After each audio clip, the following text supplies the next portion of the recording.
Hello and welcome to Unique Motivation. Please like, subscribe, and hit that bell. The argument that began my addiction. That's what today's episode is all about. So, engage in foolery and face the consequences of actions we must live with. That should have been my tagline that day. We F around and we find out. And I found out. But I had, not reason, but I had self-justification that day because I had an argument at home. And I was a sophomore in high school. And I remember I went into school that day. And me and my friends hung around in the parking lot. Before school, a lot of us had cars at that time. My friend told me, hey, you're a wreck because of whatever the hell happened back then, at home, so why don't you smoke this and relax? And he's like, you can't go into school this way. And I said, no, you're right, I can't. So I smoked some marijuana, weed, pot, whatever you want to call it. And it was like bliss. Like, I never felt anything like that, obviously, because I never smoked. And I remember, everything just not hurting as bad.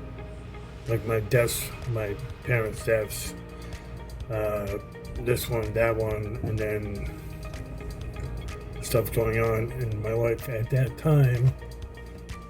And now I look back and part wasn't bad, but it was the fact that I had to have something mask the feeling that I had. And I got so used to that it started me on smoking crack cocaine and drinking more and whatever I could to avoid my feelings. And I remember that I just wanted anything to stop the pain that I was in mentally. And that continued for a few years until my aunt told me, get out, get a job, and don't come back, because of my actions were the way they were.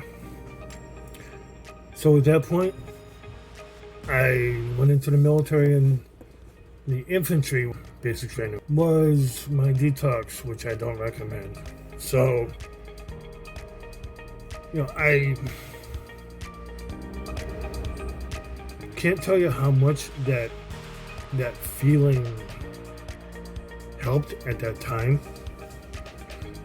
But, and then almost dying in basic training because I was such a mess. They probably shouldn't have let me in at that time, but it is what it is. And it was my choice, just like everything, I did have a script for this, and I can read the conclusion. In the end, none of that is anyone's fault. The circumstances in my life fell as they did, which they did. Yes, with all that going on, I know now the weed helped me with my undiagnosed PTSD, but that bliss turned into a train wreck before I knew what hit me. It's just glad I'm 30 years in recovery now.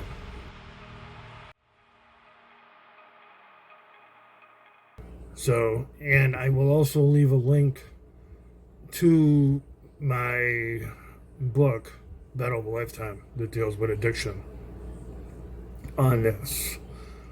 And if anybody that listens to this is going through early addiction, then